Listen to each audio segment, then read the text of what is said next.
할렐루야. 하나님의 은혜가 예배한 이곳 가운데 가득하기를 주님의 이름으로 축원합니다.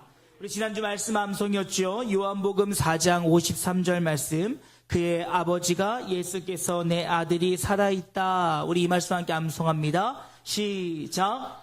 그의 아버지가 예수께서 내 아들이 살아있다 말씀하신 그때인 줄 알고 자기와 그 온 집안이 다 믿으니라. 요한복음 4장 53절 말씀. 아멘. 사랑하는 여러분, 주의 말씀이 임하셨을 때, 그 믿음으로 첫 발걸음을 뗄 때 하나님의 놀라운 역사가 우리의 삶 가운데 나타남을 믿으시기를 주님의 이름으로 축원합니다. 그리하여 날마다 우리에게 주시는 은혜의 풍성함으로 날마다 승리할 줄로 믿습니다. 여러분 선언할까요? 내려놓음으로, 숨쉬자. 예배로, 숨쉬자. 사역으로. 숨쉬자. 다시 한번요. 내려놓음으로, 숨쉬자. 예배로, 숨쉬자. 사역으로. 숨쉬자. 사랑하는 여러분, 날마다 주의 공급하심의 은혜가 우리로 하여금 살아 숨쉬게 할 줄로 믿습니다. 요즘 보면 주변에 많은 분들이 일본 여행을 떠나십니다. 근데 여러분, 일본을 가보게 되어지면 가깝지만 먼 나라라는 사실들을 경험하게 되어진다는 것이지요. 그들의 삶의 문화를 보면 우리와 참 많은 것들이 다르다라는 것을 경험하게 되어집니다.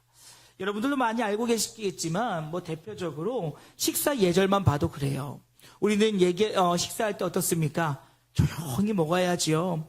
그런데 일본에서는 국이나 면류를 먹을 때 후루룩 후루룩 소리를 내면서 먹어야 예의입니다. 그래서 여러분 요즘 젊은이들이 면치기니 면이하면서 후루룩 후루룩 먹는데 참 우리나라에서는 보기 싫은 모습일 수도 있겠지만 일본에서는 그것이 예의라는 것이지요. 또 여러분 우리는 사랑하는 사람이나 챙겨주고 싶은 이들을 보면 어떻게 합니까? 내 먹던 젓가락을 쪽쪽 빨아서 반찬을 집어서 얹어주지요. 내 사랑이야. 근데 여러분 일본에서는 그것이 굉장한 신뢰라는 것이죠. 위생적인 것도 그렇겠지만 일본은 이 가족이나 누가 죽게 되어지면 장례를 치르고 난 뒤에 그 화장을 하고 난 뼈 조각을 유가족에게 넘길 때 긴 젓가락을 이용해서 유가족들에게 전달합니다. 그러하다 보니 그러한 문화 때문에 내가 아무리 좋아하고 맛있는 음식을 남에게 주고 싶어도 그렇게 하는 것은 예의에 어긋난다라는 것이지요. 뿐만 아니라 여러분 일본 하면 떠오르는 것이 무엇입니까? 온천이지요. 그래서 일본에 가면 가정들마다 욕조들이 대부분 다 있어요. 그런데 참 신기하고 이해가 안 가는 것 중에 한 가지가 욕조의 물을 받으면 온 가족이 그 욕조를 이용해서 목욕을 한다는 거예요. 벌써 보니까 표정들이 안 좋아요. 우리는 이해가 되지 않지요. 그런데 일본은 한 번에 욕조의 물을 받으면 가족들이 돌아가면서 목욕을 다 합니다. 그래서 그들 간의 목욕 문화 중에 하나는 무엇이냐면 이 욕탕에 들어가서 몸을 긁는 것은 굉장한 신뢰예요. 왜냐하면 다음 사람이 물을 또 깨끗하게 써야 되기 때문에 몸을 긁는 것은 그들이 기뻐하지 않는다는 것입니다. 이 외에도 많은 문화들이 참 다른 것을 경험하게 되어지지요. 그래서 여러분 저는요 일본 갈 때 꼭 챙겨가는 한 가지가 있습니다. 그것은 바로 무엇이냐면 동전 지갑이에요. 물론 일본도 카드를 많이 사용하기도 하지만 소도시에 가게 되어지면 여전히 현금을 주로 사용하고 카드가 사용되지 않는 곳이 많습니다. 그러하다 보니까 이 동전 또 이 지폐를 넣을 수 있는 지갑이 반드시 필요하다는 거예요. 그런데 왜 동전 지갑이 필요하냐? 일본에서는 1엔의 가치가 굉장히 중요하다라는 것이지요. 여러분 일본 다녀오신 분들은 알겠지만 일본 상점에 가면 가격표가 이렇게 되어 있어요. 원래 가격과 세금을 포함한 가격. 여러분 왜 그러냐면요. 일본에는 모든 물건에 소비세가 붙습니다. 그러다 보니까 약 8%에서 10% 정도의 소비세가 붙다 보니까 끝자리가 1엔 단위로 끝나게 되어져요. 그러니 1엔짜리 동전이 하나 없으면 굉장한 불편한 일이 벌어지기 시작하는데 그 물건을 사지 못할 수도 있고요. 그리고 또 사더라도 큰 돈을 쪼개서 깨어서 잔돈을 바꿔서 내야 되는 불편함이 있다는 것입니다. 그래서 여러분 일본에서는 우리에 해당하는 이 10원짜리 하나가 굉장히 중요하게 여겨지고 그 하나로 인하여서 생활에 많은 편의들이 바뀔 수 있다라는 것입니다. 우리가 보기에는 너무나도 가치 없고 보잘것없는 것일지도 모르겠지만 그것이 큰 힘을 가지고 있다라는 거예요. 여러분, 어린이 주일을 맞이하여 혹 우리가 어린이들을 바라보는 눈과 시선이 그렇지 않나라는 생각을 해보게 되었습니다. 우리의 눈으로 보기에 우리 아이들 하나하나가 너무나도 미약하고 연약해 보일지라도 여러분, 하나님 나라에서는 그 누구보다 큰 자들임을 잊지 않기를 주님의 이름으로 축원합니다. 즉 우리의 자녀들은 너무나 작고 연약하다 할지라도 그들은 존귀한 하나님의 자녀이며 하나님께서는, 예수님께서는 그들을 천국의 모델로 삼으시사 너희와 어린아이와 같지 않으면 주님께로 갈 수 없다라고 이야기하고 계신 것을 볼 수가 있습니다. 이에 오늘 우리는 이 본문의 말씀을 통하여서 우리가 어린아이들 대하는 그 모습 가운데 그저 그들에게 어른으로서 군림하고 그들을 가르치고 그들을 교훈하는 것에만 집중할 것이 아니라 그들을 통하여 하나님의 나라를 배우고 하나님의 소망을 가지고 하나님 그들과 함께 하나님의 나라를 세워가기 위한 그런 어린이 주일로 보낼 수 있기를 주님의 이름으로 부탁드립니다. 여러분, 오늘 본문의 말씀은 우리가 잘 알고 있는 오병이어의 사건을 기록하고 있는 본문입니다. 예수님께서 산에 오르시자 많은 무리들이 예수를 따르게 되어집니다. 그리고 예수님은 그들에게 말씀을 전하시지요. 그런데 시간이 지나 배고픔을 느껴지게 되어지고 예수님은 그들을 향하여서 먹을거리를 준비하게 하십니다. 하지만 그 자리에 있던 제자들은 당시의 상황과 형편에 따라서 그 짧은 시간 안에 5,000명이나 되는 것을 먹일 것을 준비할 수가 없었지요. 그런데 그때 한 소년이 어머니가 싸주었던 작은 도시락 오병이어를 가지고 예수님 앞에 내놓게 되어집니다. 그리고 그로 인하여서 예수님의 놀라운 역사의 사건이 일어나게 되어지지요. 그리고 이 사건을 통해서 요한복음 6장 14절 말씀 보니까 그 사람들이 예수께서 행하신 이 표적을 보고 말하되 이는 참으로 세상에 오실 그 선지자라 하더라 라는 말씀을 통해서 예수님은 많은 무리들 앞에 자신이 신적 권위를 가진 하나님 되심을 그들에게 보여주고 있다라는 것입니다. 그런데 여러분, 이 모든 일의 시작은 바로 어디로부터 시작되어주냐? 나의 것을 아낌없이 내놓은 한 어린아이의 헌신으로부터 시작되어진다는 것입니다. 이에 오늘 우리는 이 본문의 말씀을 통하여서 자신의 것을 겸손하게 믿음으로 내놓았던 이 어린아이의 모습을 닮아 우리 또한 그 어린아이의 모습으로 저 천국을 소망하며 저 천국의 주인 되기를 소망하는 마음으로 또한 이번 한 주간 그 존귀한 하나님의 귀한 아이들을 섬기기를 결단하는 복된 시간 되어질 수 있기를 주님의 이름으로 축원합니다. 여러분, 첫 번째로요, 우리는 아이들에게 배워야 하지요. 그런데 그 배움은 바로 무엇이냐? 그들의 겸손함을 배울 수 있기를 주님의 이름으로 축원합니다. 여러분, 우리는요, 아이들의 모습 속에서 겸손함을 발견하게 되어집니다. 이것을 당연한 것이라고 여기시면 안 돼요. 어떤 모습이냐? 아이들은 잘못하면 잘못을 바로 인정합니다. 그리고 아이들은 자신이 필요하다면 자신의 필요를 위해 누군가에게 부탁하는 것을 주저하지 않는다라는 것이죠. 여러분, 이 말은 무슨 말입니까? 아이들 스스로가 자신의 연약함을 인정하고 있다라고 하는 사실입니다. 여러분, 어렸을 때 이런 말 한 번쯤은 다 들어보셨을 것 같아요. 우리가 실수하거나 잘못하면 저거 커서 뭐가 되려고 그러나. 저는 그런 얘기 자주 들었던 것 같습니다. 잘못하고 실수할 때 농담과 걱정이 섞인 말이긴 하지만 여러분, 이 말을 잘 생각해 보면요, 이 말 안에는 어른들의 책임이 부여되어 있다는 사실들을 우리는 기억할 수 있어야 돼요. 이게 무슨 말이냐? 여러분, 이 아이는 아직 완성되지 않은 모습이라는 것입니다. 그 말은 무슨 말이냐?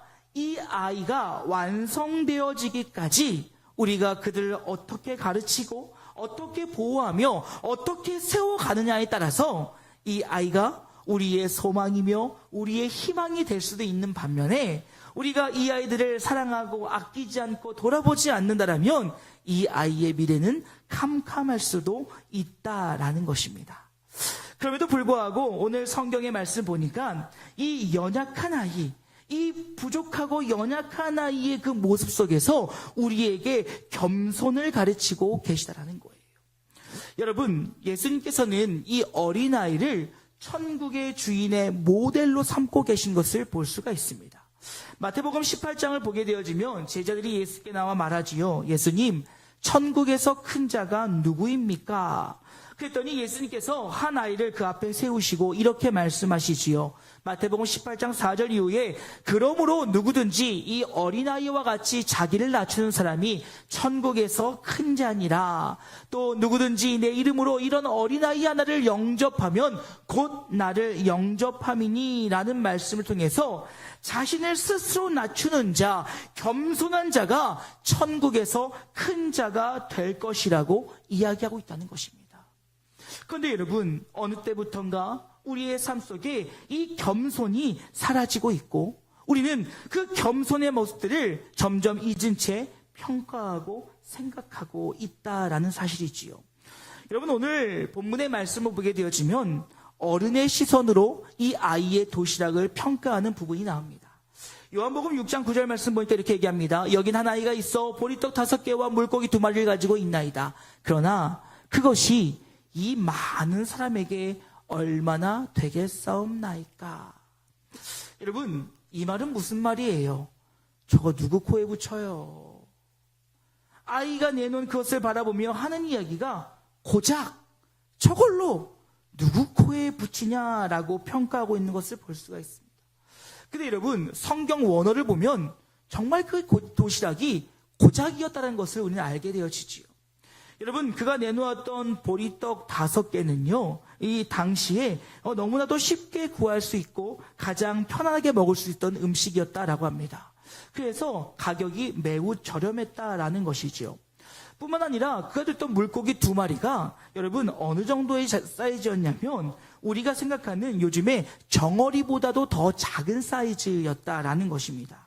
여러분, 이는요 물고기를 옵사리온이라고 표현하고 있는 것을 볼 수 있는데 이것은 당시 갈릴리 지방에서 흔히 잡혔던 아주 작은 물고기를 바로 옵사리온이다라고 이야기한다는 것입니다.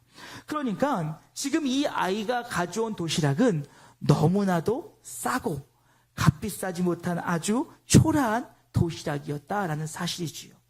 그러니 어른들의 시선과 어른의 눈으로 볼 때는 고작이라고 평가하고 있지만 이 소년이 주님께 드렸던 그 마음은 무엇이겠습니까? 예수님, 이거라도 받아주세요.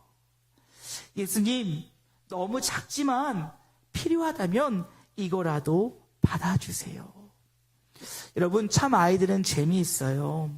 아이들하고 이렇게 함께 있다 보면요, 아이들이 자신을 사랑하는 누군가에게는 마음의 문을 활짝 엽니다. 그리고 그것의 가치가 이 아이들에게는 중요하지 않아요. 그냥 아무리 작은 캐러멜 하나라도 내게 최고의 것이라면 그 어떤 것보다도 값비싼 것입니다. 그런데 사랑하는 사람에게는 이것을 그냥 내어준다라는 것입니다. 이거라도 먹어. 이거라도 함께 했으면 좋겠어. 아마 이 소년의 마음이 그러지 않았을까요? 예수님, 필요하다면 이것이라도 주님께 내놓겠습니다. 주님, 필요하시다면 이 작은 것들로 주님 받아주세요. 사랑하는 여러분, 주님 앞으로 나아가는 우리의 몸과 마음이 이런 겸손의 마음으로 나아갈 수 있기를 주님의 이름으로 축원합니다. 우리 주님은 우리의 어떤 가진 것의 가치나 크고 작음을 보시는 것이 아니라 우리의 마음의 중심, 우리가 겸손으로 주님 앞에 나아가는 것을 기뻐하는 분이시라는 것을 잊어서는 안 된다는 것입니다. 어린아이가 겸손한 마음으로 나의 이 작은 것을 주님 앞에 드렸던 것처럼 사랑하는 여러분, 우리의 삶에 우리의 작은 것들로, 귀한 것들로 겸손한 마음으로 주님 앞에 드리기에 부족함이 없는 우리 영진가족들 되어질 수 있기를 주님의 이름으로 축원합니다. 그런데 두 번째로요, 우리가 이 아이에게 배워야 될 것은 바로 믿음의 순수함입니다. 여러분, 어른과 아이의 가장 큰 차이를 물어본다면 아마도 순수함이 아닐까 생각되어집니다. 여러분, 이것을 조금 단어로 이야기하면 어른들은 다소 계산적일 때가 많이 있다라는 것이지요. 무엇인가 행할 때, 무엇인가 일할 때 그저 순수한 마음으로 할 것이 아니라 그것에 대해서 계산하고 측량하고 따져보고 그리고 나서 행할 때가 너무나도 많이 있다는 것입니다. 오늘 본문에 등장하는 두 제자와 어린아이의 모습 속에서도 우리는 그것을 발견할 수 있습니다. 여러분, 5절을 보게 되어지면 이제 예수님께서 빌립에게 어찌하면 이 사람들을 다 먹일 수 있을지 물어보고 계신 것을 볼 수가 있습니다. 예수님은 마음이 아프셨어요. 마태복음 14장의 말씀을 보게 되어지면 동일 부분에 예수님은 그 자리에 있는 병든 자들과 배고파하고 있는 그들을 보면서 마음의 궁휼함을 느끼셨다라고 이야기합니다. 그리고 나서 예수님께서는 빌립에게 어떻게 하면 저들을 먹일 수 있을까라고 질문하셨을 때 그는 단번에 대답하지요. 예수님, 불가능합니다. 여러분, 저는요, 이것이 믿음 없음이라고 생각하지는 않습니다. 여러분, 당연하지 않습니까? 지금 그들이 있는 곳은 허벌판이에요. 그리고 그들은 지금 그것을 어디서 구해올지도 모르고 있는 상황입니다. 그리고 여러분, 이후에 보게 되어지면 그가 뭐라고 이야기하냐면 예수님, 200데나리온의 빵을 사도, 그만큼의 빵을 사도 이 사람들 다 못 먹입니다 라고 이야기하고 있어요. 여러분, 200데나리온이 얼마만큼의 가치를 갖고 있는지 아십니까? 당시에 한 사람의 하루 품삯이 1데나리온이었다는 거예요. 그러면 200데나리온이라고 한다면 200일치의 품삯이에요. 지금으로 따지자면 약 2천만 원에 해당하는 품삯입니다. 그런데 지금 그것을 그 늦은 저녁에 갑자기 그만큼의 빵을 구해오라는요. 여러분, 당연히 불가능하다고 생각하지 않겠습니까? 그런데 여러분, 참 재미있는 말씀은 무엇이냐면 예수님은 그럴 줄 아셨다는 거예요. 여러분, 본문 6장 6절 말씀 보면 이렇게 얘기합니다. 이렇게 말씀하시면 친히 어떻게 하실지를 아시고 빌립을 시험하고자 하심이라 라고 이야기하고 있어요. 이 말씀 보면서 또 딴지 거는 분들 계세요. 우리 예수님 왜 그러시냐고. 그럴 줄 알았으면 물어보지나 마시지. 이 말은 무슨 말입니까? 예수님께서 어쩐지 그들이 그것을 알고 그들의 믿음의 연약함을 알고 오병이어의 기적이 일어났을 때 그들이 이 모든 것이 하나님의 하심을 깨닫고 앞으로 믿음으로 나아가기를 원하는 마음에서 질문하셨다라는 것이지요. 그리고 난 뒤에 여러분, 빵을 구할 길이 없었습니다. 그리고 나서 또 한 제자가 등장하지요. 바로 안드레였지요. 그는 무엇이라고 얘기하면 앞서 이야기했던 것처럼 예수님, 이거 누구 코에 붙입니까? 라고 계산하고 평가했다라는 것입니다. 여러분, 근데 우리가 잊지 말아야 될 것은 믿음은 상황과 환경을 뛰어넘음이 믿음임을 잊지 않기를 주님의 이름으로 축원합니다. 여러분, 믿음은요, 우리의 모든 상황과 환경을 뛰어넘는 거예요. 그런데 그냥 아무 근거 없이 뛰어넘는 것이 아니라 오늘 우리가 잘 알고 있는 믿음장을 보게 되어지면 히브리서 11장 2절 말씀에 선진들이 이로써 증거를 얻었느니라 라는 말씀을 통해서 과거에 내 삶에 일하셨던 그 하나님의 놀라운 역사를 통하여 오늘 내 삶에 일하실 그 하나님을 바라보고 앞으로 일하실 하나님을 믿는 것이, 바라보는 것이 진정한 믿음이다 라고 이야기하고 있다는 것입니다. 여러분, 이러한 관점으로 봤을 때 그들의 믿음 없음이 어떻습니까? 여러분, 오늘 본문 6장 2절 말씀 보십시오. 큰 무리가 따르니 이는 병자들에게 행하시는 표적을 보았음이로라 라고 이야기하고 있어요. 그러면 이곳에 모였던 그 5,000명이 넘는 그 많은 사람들이 이미 예수님의 표적과 이적을 보았다라는 거예요. 그리고 예수님의 그 능력의 말씀을 들었다라는 것입니다. 그런데도 불구하고 그들은 예수를 온전히 믿고 있지 못했다. 설령 믿었다 할지라도 그들은 생명의 떡이시며 영생을 누리게 하실 그 예수님, 그 하나님을 바라본 것이 아니라 그저 오늘 내 삶의 배고픔을 채워줄 그 예수님만 바라보고 있었다라는 겁니다. 그런데 여러분, 어린아이는 어땠습니까? 어린아이도 예수님의 이적을 보았습니다. 예수님의 이적을 들었습니다. 그리하였기에 예수님을 만나고 싶어서 많은 무리들 가운데 그가 함께 동행했습니다. 그리고 예수님이 필요하시다 하셨을 때 그는 자신의 것을 내놓을 수 있었다라는 거예요. 이 아이의 마음속에 그런 믿음이 있지 않았을까요? 아, 예수님이 이것들로 놀랍게 역사하실 거야. 나는 알 수 없지만, 무엇인지 깨닫지 못하지만 분명 예수님께서 무엇인가 하실 거야. 그러니까 오늘 나에게 요구하셨겠지. 그러니까 오늘 나에게 물어보셨겠지. 그러니 제자들을 통해서 나에게 무엇을 갖고 있는지 확인해 보셨겠지. 그는 그 믿음을 가지고 예수님이 이전에도 행하셨던 것처럼 오늘 놀라운 역사를 행하실 것을 깨달음으로, 믿음으로 예수님께 자신의 도시락을 내어드릴 수 있었다는 거예요. 여러분, 이 아이는 배고프지 않았을까요? 저는요, 어른들보다 이 아이가 더 대단한 것 같아요. 어른들은 참을 수라도 있지요. 그런데 이 아이가 성경에 정확하게 몇 살이다 나와 있지 않고, 많은 학자들에 의하면 자기가 의사결정을 할 수 있는 10살 이상의 소년일 것이다, 여러 가지 이야기가 하고 있는데, 여러분, 저희 집 애들만 봐도요, 중학생이어도 못 참아요. 얼마나 배고프다고 하는지요. 고등학생이 다르지 않아요. 우리 집 애들만 그러면? 다 그래요. 배고파요. 어려워요. 힘들어요. 그런데 그럼에도 불구하고 예수님의 역사하심을 기대함으로 그는 온전히 주님 앞에 드렸다는 거예요. 사랑하는 여러분, 주님 앞에 계산하지 않는 순수한 믿음의 하나님의 사람들 되어질 수 있기를 주님의 이름으로 축원합니다. 자꾸 하나님 앞에서 계산하지 마세요. 흥정하지 마세요. 딜하지 마세요.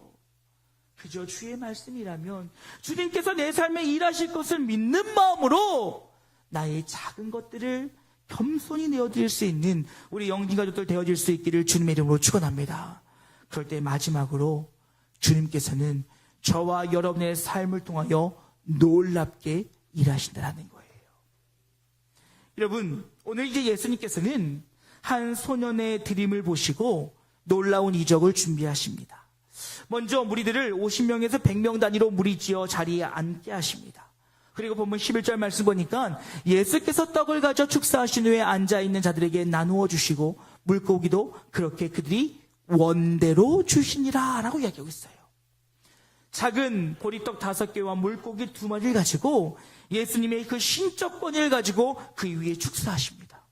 그리고 나서 이 오병이어를 나누었는데요, 그저 입에 풀칠할 정도, 배의 허기를 채울 정도가 아니라 그들이 마음껏 먹고 풍족하게 먹을 정도로 일에 놀라운 일들이 벌어졌다는 거예요.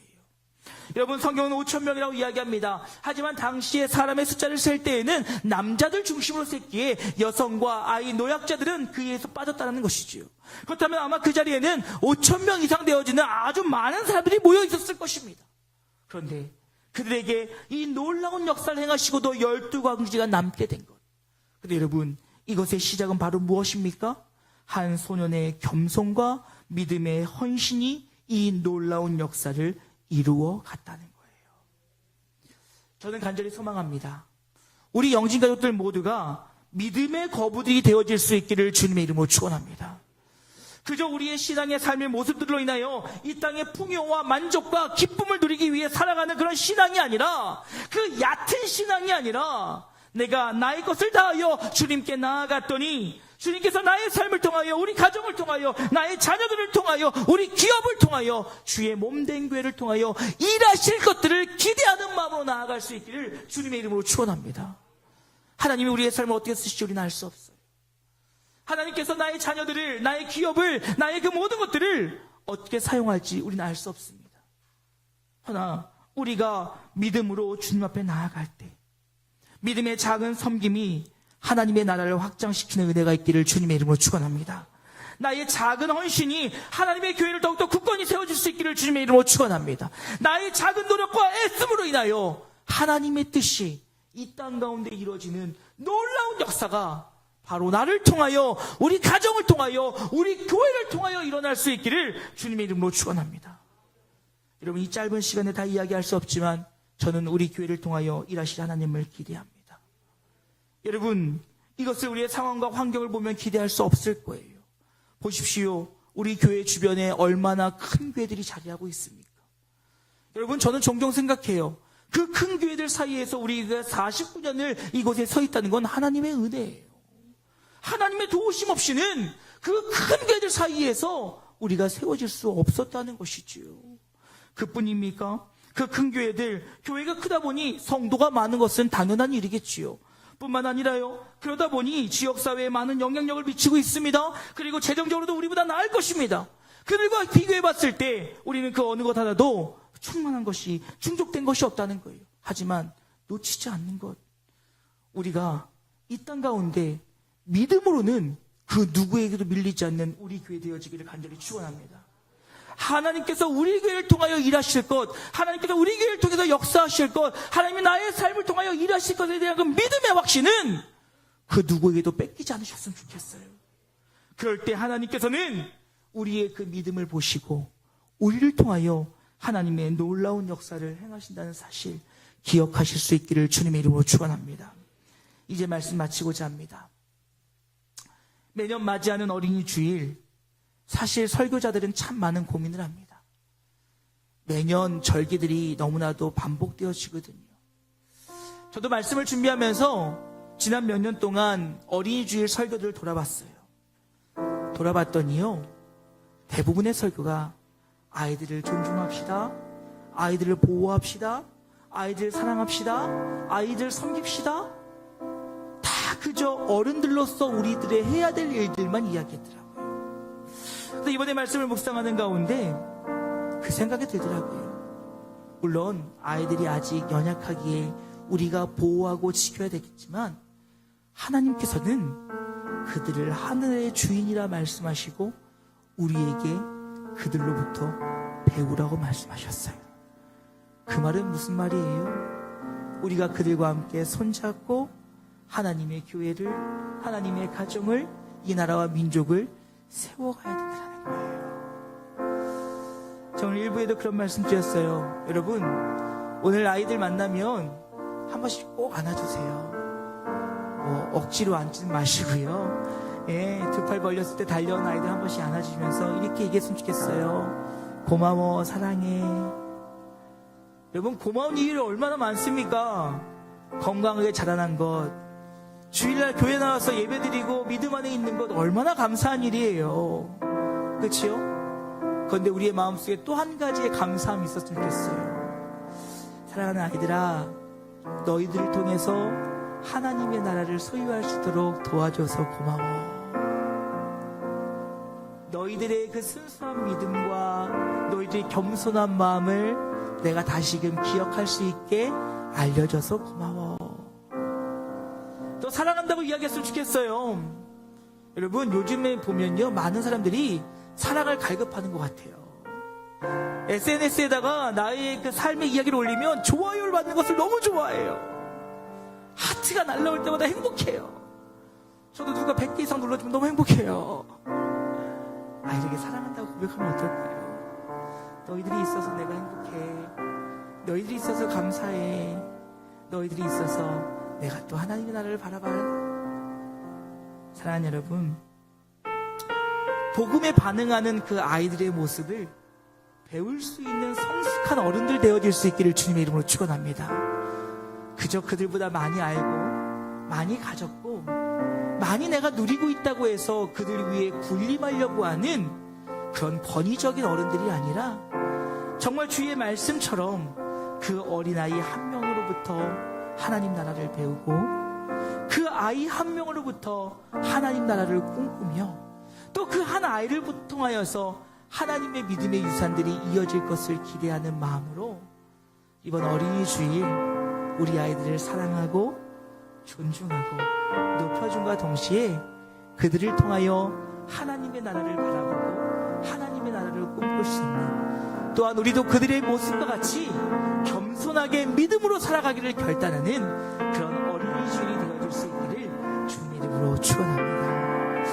오늘 이 찬양으로 설교 마무리했으면 좋겠어요. 나의 모습, 나의 소유라고 하는 찬양입니다. 한 소년이 자신의 모든 것들을 겸손한 마음으로 믿음으로 드렸을 때 주님께서 일하셨던 것처럼 우리의 삶의 모든 것을 주님 앞에 내려놓음을 통하여 주의 일하심을 기대하며 주님께 영광 올려드리길 소망하는 마음으로 함께 찬양하시고 기도로 마치도록 하겠습니다.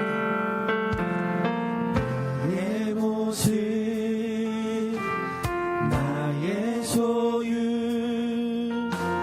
주님 앞에 모두 드립니다. 모든 아픔 모든 기쁨 내 모든 눈물 받아주소서. 어제 일과 내일도 꿈과 희망 모두 드립니다. 모든 소망 모든 계획 내 손과 마음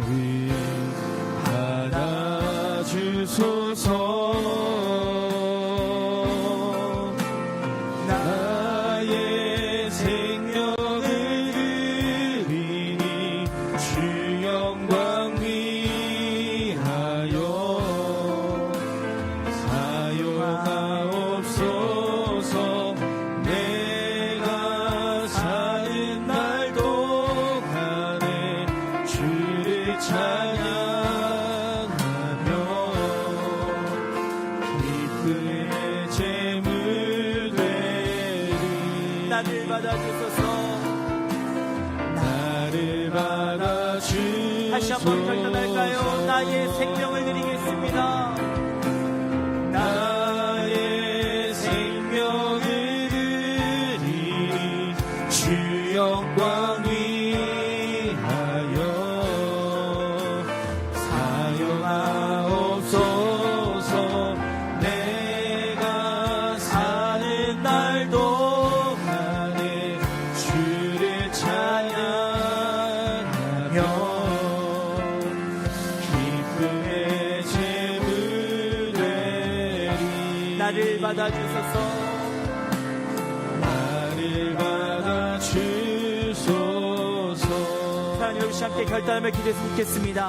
한 아이가 되었던 그 작은 도시락과 같이 하나님 괜손한 마음으로 믿음으로 주님께 우리의 삶을 드리게 하여 주시옵소서.